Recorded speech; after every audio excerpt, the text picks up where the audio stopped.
Congratulations, you've picked the perfect time to watch. If I'm guessing your phone battery right, you're probably sitting at around 40 to 50%, just enough to dive into an episode that's equal parts tense and creepy, perfect for anyone who likes a little thrill in the dead of night. Consider it a lifesaver for anyone struggling with insomnia. After watching, you might never want to walk through a parking garage alone again. I used to think parking garages were just boring places, somewhere you pass through without paying attention, a transition space between where you've been and where you're going. But after what happened to me, I don't think I'll ever look at them the same way again. I worked in a downtown office building in Chicago, one of those gray concrete towers with tinted windows that reflected the skyline. My hours were long, too long, and often I'd find myself heading home after 9 or 10 at night. The building had a private garage in the basement. You swipe your badge at the gate, drive down the ramp, and park in these rows of dimly lit concrete levels that smell faintly of oil and dampness. It always felt safe enough, until it didn't. The first time I noticed something was off, it was small. I got into my car late one Thursday evening. When I adjusted the rearview mirror, I realized it was already tilted too far down, angled toward the passenger seat. I never said it that way. I brushed it off. Maybe I bumped it with my bag. Maybe I was just tired. Still, something about it nagged at me. The entire drive home. The following week, it happened again. This time, the mirror was angled upward, like someone taller had been sitting in my driver's seat. I told myself not to overthink it.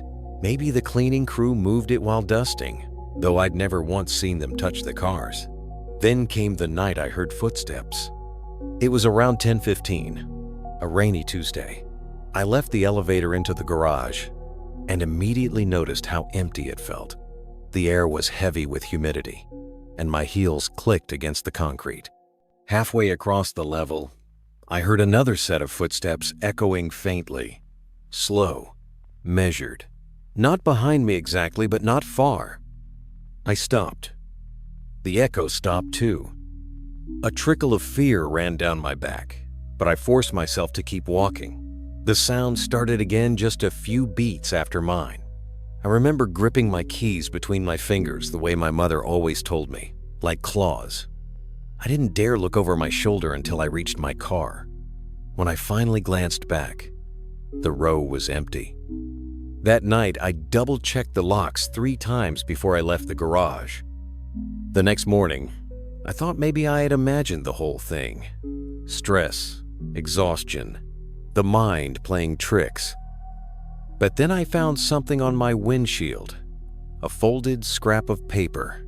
No writing on it, just blank, damp from the rain. It could have blown there, sure, but the car next to mine had nothing. Neither did the others in the row. That was the first time I told someone at work. I mentioned it to Jason, one of the security guards, while he was making his rounds in the lobby. He shrugged, said maybe it was a prank. A lot of kids cut through the garage, he told me. Probably nothing. He said it with such confidence that I wanted to believe him. But nothing became harder to accept as the weeks went on. One night in early November, I worked later than usual, closer to midnight. The garage was nearly pitch dark. Only every third light worked on that level. I walked quickly, hugging my bag tight. Then I saw him. A man, standing 3 rows over. He wore a dark hoodie, pulled low, hands in his pockets. He wasn't moving, just facing my direction. I couldn't see his face. At first I thought maybe he was waiting for a ride, but then I realized he was standing in a dead zone, nowhere near the elevator lobby or any parked cars, just there. I didn't break stride, but my pulse shot up so fast I could feel it in my throat.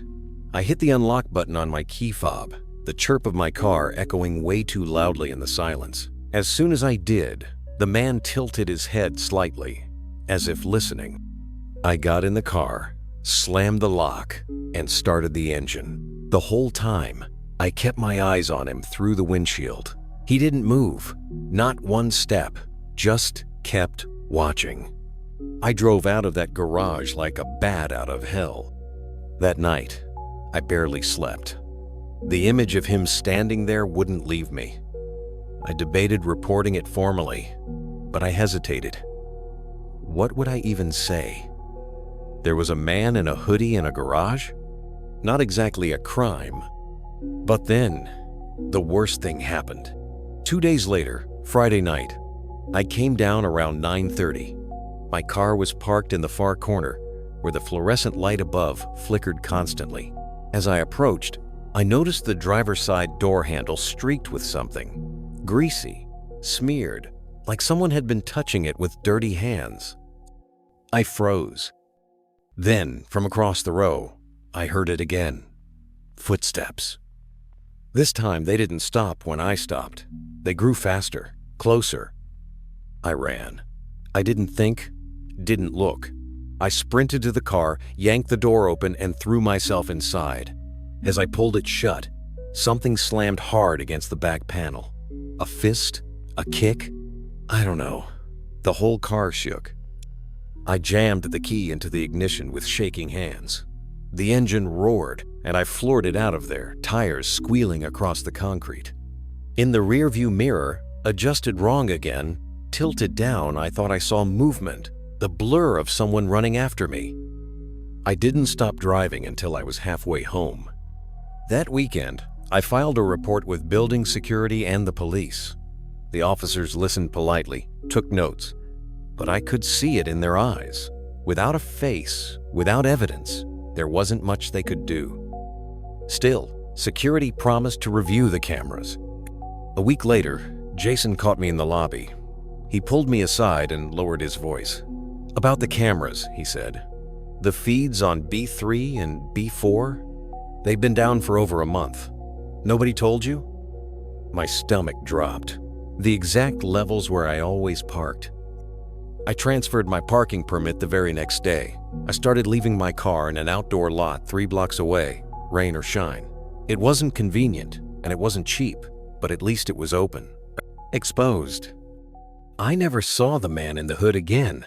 But sometimes, even now, when I walk through a garage, any garage, I swear I can feel someone watching, waiting in the shadows, patient, silent. And every time I get into my car, I check the mirror first, just to be sure.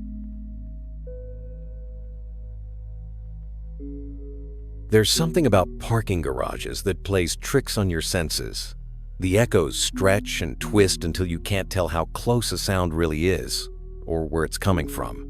I never thought much of it before, but now the echo of footsteps is enough to make my chest tighten with panic. This story isn't from years ago. It happened just last winter. I had been visiting my sister, who lived in a high-rise apartment building just outside Denver. She was working late shifts at the hospital, so I agreed to feed her cat for a week while she was away. The building was newer, modern, with shiny elevators and security fobs for every door. But the parking garage sat underneath like an afterthought, long rows of concrete, half-lit, the smell of exhaust thick in the air. The first few nights, it was fine. I'd park, feed the cat, maybe watch some TV, and head out again. But on the 4th night, something felt off. I was locking the apartment door when I realized I'd left my gloves in the car. It was already past 11, and the hallways were quiet. When I reached the garage, the motion sensor lights flicked on with a harsh snap, flooding the space with shadows more than actual light. I was halfway to my car when I heard it, the faint rhythm of footsteps.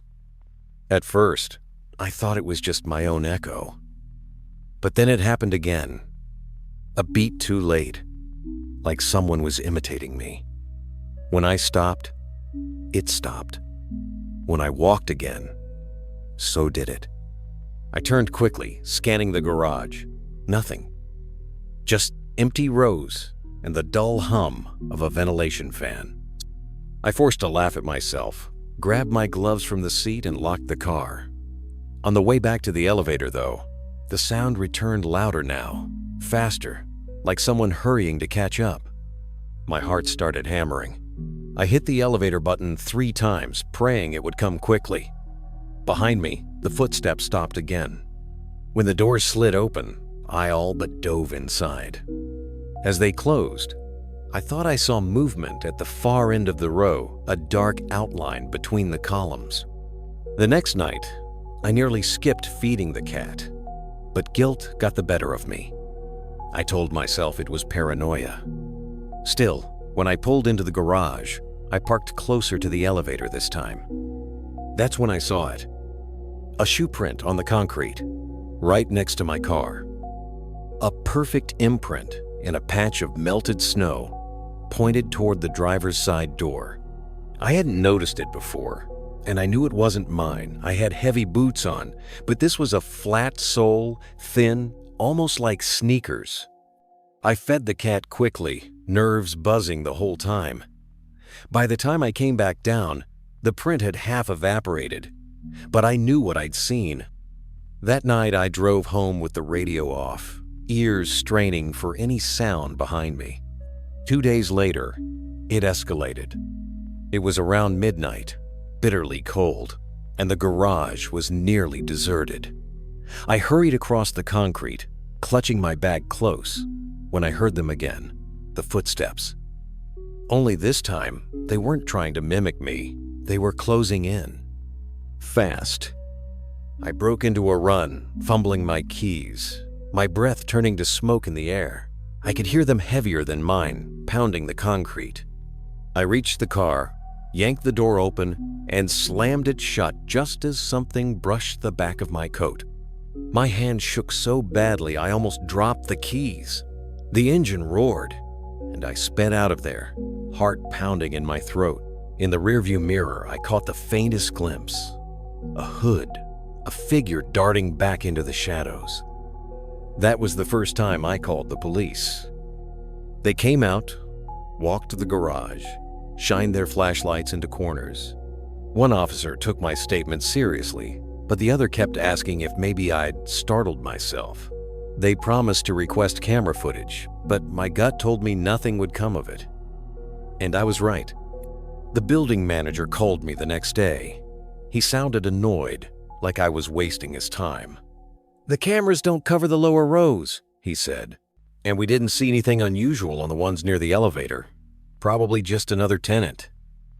But tenants don't sprint after you in the dark.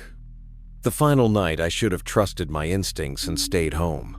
But I didn't want my sister's cat going hungry, so I went back.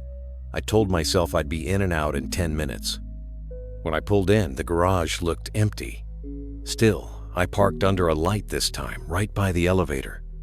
I sat in the car for a full minute, scanning the shadows, before finally getting out. The cat was fine, oblivious, rubbing against my legs as I filled her bowl. I lingered too long in the apartment, trying to calm myself. By the time I went back down, it was close to 1 in the morning. I stepped into the garage and froze. My car door was open, wide open. Every hair on my arm stood up. My first thought was that someone had broken in, but the inside looked untouched, nothing stolen, nothing moved. The dome light glared harshly against the windshield, casting a long shadow across the concrete. And then I heard it. The footsteps. But this time, they weren't behind me. They were inside the car. A slow scrape of a shoe shifting against the floor mat. I swear I couldn't breathe. I backed away, hands trembling, reaching blindly for my phone. Before I could even unlock it, the driver's door slammed shut. Silence. Then, the echo of footsteps retreating fast across the garage, swallowed by darkness. I never saw him. I don't know if it was the same hooded figure I glimpsed before, or someone else entirely. The police came again, but by then it was useless. The cameras had missed it. No fingerprints. Nothing. When my sister came home that weekend, I told her everything. She believed me mostly because I wasn't the first to complain. 2 other tenants had reported strange encounters in that garage. One even said he'd been followed to the stairwell but managed to slam the door before the man caught up. I haven't set foot in that garage since. Neither has my sister. She moved out a month later. And me? Every time I hear footsteps behind me in an empty place, I can't help it. I break into a run. Because I'll never forget the way those echoes chased me across the concrete, closer and closer, until I couldn't tell where mine ended and his began. I used to think parking garages were just ugly, concrete boxes, cold, impersonal, maybe a little creepy because of the lighting. But after what happened last spring, I don't think of them as neutral spaces anymore. They're hunting grounds. I just started a new job downtown, and the only affordable parking was in a multi-level garage a few blocks from the office. It was one of those older structures, cracked pillars, buzzing fluorescent lights, and blind corners that seemed designed to make you feel vulnerable. Most days, I parked on the third floor, but if I came in late, I'd get pushed lower and lower until I was practically underground. This story starts on a Friday evening. I'd stayed late, trying to impress my boss. By the time I walked back to the garage, the sun was long gone. The elevator doors opened onto the lowest level, and the silence hit me like a wall. Only one car remained down there, mine. I don't know why, but seeing my sedan sitting alone under the buzzing light made my stomach tighten. I walked quickly, heels clicking, the sound ricocheting off the concrete. That's when I noticed him. A man leaning against the far pillar, half in shadow. Hoodie pulled up, hands shoved deep in the pockets. At first, I thought maybe he was a security guard off duty or another late worker, but there was no car near him, and he wasn't heading toward the elevator. He was just standing there, watching. I unlocked my car with the remote. The beep sounded way too loud in the emptiness. His head tilted slightly, tracking me as I moved. My hand shook as I opened the door and slid inside, slamming the lock down before I even sat properly. I told myself to stay calm, to just drive away. But when I glanced in the rear-view mirror, my heart nearly stopped. The man was walking toward me. Slow at first, then faster. I jammed the key in the ignition, fumbling like a child. The engine roared to life, and I tore out of the space so fast my tires squealed against the concrete. I didn't look back, not that night. The next week, I tried to avoid staying late, but deadlines piled up, and by Thursday, I found myself back on that lowest level again. This time, there were 3 cars besides mine. I told myself that was better safety in numbers, right? But as I approached, something made me stop. My car's driver's side door was unlocked. I knew I had locked it that morning. Always did. I checked the handle twice before even walking away. Now it swung open with the slightest pull. The inside looked normal at first glance. Then I noticed it. The seat had been adjusted, pushed all the way back. I froze. Whoever had been in there was taller than me, much taller. I shut the door softly, scanning the shadows. Nobody in sight. But my skin prickled with the certainty that someone had been waiting. I drove home shaking, checking my mirrors the entire way. The final incident came a week later, and it still keeps me up at night. It was raining hard that evening, water rushing along the curbs. The garage was emptier than usual, everyone eager to beat the storm. By the time I arrived, only a few cars dotted the lower levels. I hated myself for parking down there again, but I didn't have a choice. The storm drowned out every sound except the hiss of water dripping from the ceiling. My shoes squeaked against the floor as I hurried to my car. That's when I heard it. A sharp click. Not the storm, not an echo. A car door closing, just out of sight.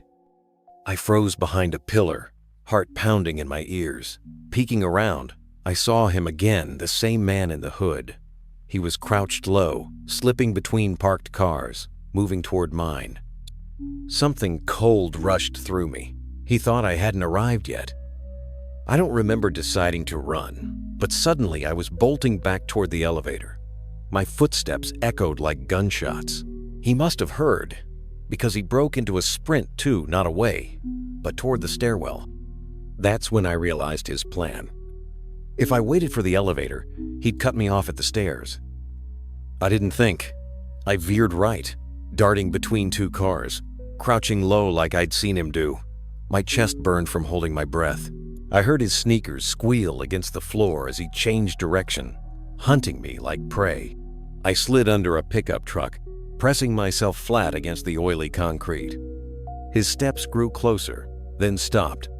A shadow passed over the gap beneath the truck, his shoes just inches away.